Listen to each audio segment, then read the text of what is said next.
What's up, guys? Welcome back to Deck Tech for Decks. I'm your host, Caleb. Special shout out to my high contributing patrons, Newsome, you rock. Now, let's get into today's Precon upgrade with Science. And guys, this is the final Precon upgrade. We've made it. Honestly, Madison Li's kind of insane. The first ability doesn't do much, but drawing a card is always appreciated in the command zone. And then additionally, cheating massive artifacts into play is just going to be some of the most powerful things you can do in Magic. I'm definitely going to flesh out a full build of her eventually, but for now, we're going to hit you with a budget Precon upgrade. That way you can upgrade it a little bit out of the box and it can hopefully hold its own a little bit better than, again, what's already in there. Just going to add a couple value pieces, a couple bombs to cheat into play, and honestly, just a couple of cards that are going to make the deck more solid, making sure you're always doing making sure you always do what the deck is trying to do. So if that sounds like a deck tech you want to get into, let's get into it. Right after a word from today's sponsors, Into the AM. Guys, I'm obsessed with these shirts. They fit you tight,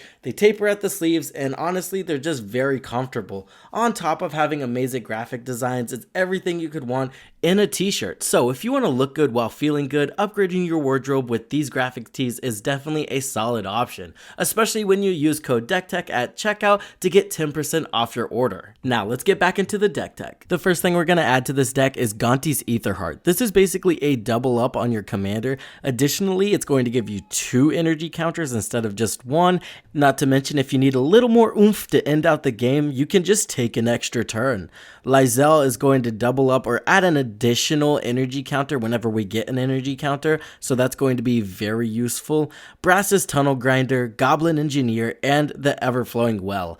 These cards together create an insane value engine that really rifles you through your deck at an insane rate. Not to mention, Goblin Engineer gets you 2 out of the 3 pieces needed for this insane value engine, and then you're just drawing a ton of cards every turn, filling your graveyard, getting whatever you need into the graveyard. It's just a very amazing value engine. Riddlesmith is also solid. We do want a decent amount of artifacts in our graveyard, and our commander can get them back along with other pieces we added to the deck, so the fact that we have to discard is not that much of a downside for us. Additionally, it can be an upside in a lot of cases. Shirakai Genesis Engine, again, a looter that's an artifact that creates a board state, kind of exactly what we need in this deck, getting those expensive artifacts or the artifacts we want into our graveyard, drawing us into more useful cards. Imri, Lurker of the Lock, now we can just straight up cast those artifact cards from our graveyard.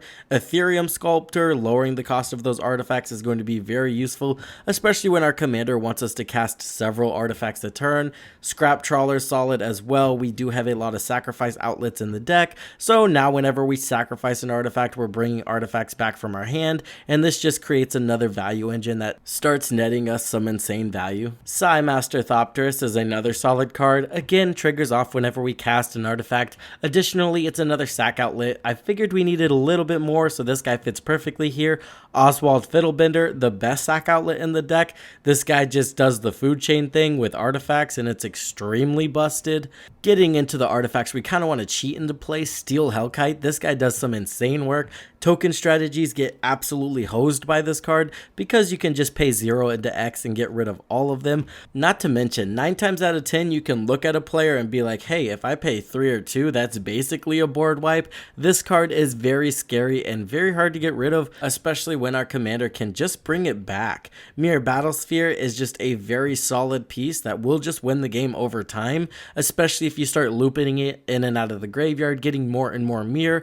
This is just going to make it to where our opponents have to do something fast or lose the game. And last but not least, we have Phyrexian Tritiform. This is just a massive Phyrexian that splits into more Phyrexians, and then if you ever pay for that encore cost, that is probably just going to net you the win. Moving on to the cuts, the first thing we're going to get rid of is a land.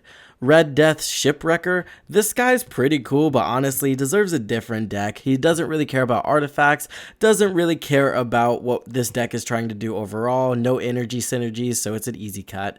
Nerd Rage, again, kind of cut it for the same reason. This cares about having a lot of cards in our hand, so it's going to be an easy cut as well, especially when it doesn't care about artifacts or energy. This guy got a cut because honestly he's just too expensive for what he does. There's a million other artifacts that do this and at a way better rate.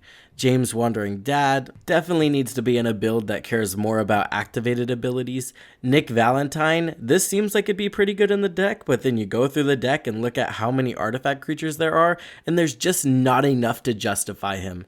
Paladin Dent Steel Maverick. Now this guy honestly got a cut because of the exile clause. There's a ton of creatures that can exile themselves, or sorry, sacrifice themselves to give you protection from everything. So I don't know why we would be playing an exile effect instead, especially when this deck can dig into the graveyard. It just doesn't seem very worth it for me. And that's before you take into account that he only protects humans and artifacts. So like I said, easy cut. Sentry Bot. Seems like it takes a lot of setup. You need to be attacked by at least 4 creatures. And then in the event that you get attacked by 4 creatures, this is really not going to save you.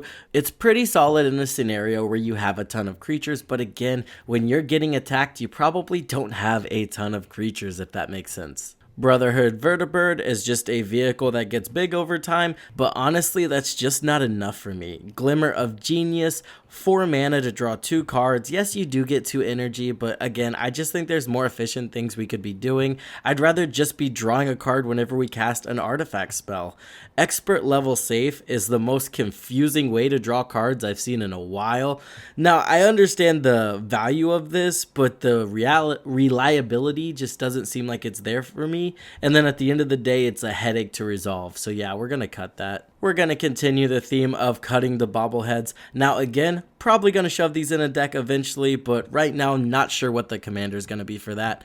Whirler Rogue, just not a fan of Unblockable. This only enters the battlefield once. There's not a whole lot of ways to loop it in and out of the graveyard or blink it in this deck, so it's going to be a solid cut for us. Sean, Father of Synths, is also going to get a cut here. We did cut a little bit of legendary creatures from the deck, and there weren't a whole lot in the deck to begin with, so he's going to be a very easy cut for us. This guy does shine in a couple different decks, like Joda. This guy's going to be insane in Joda. Decks that care about a ton of legendary creatures for sure.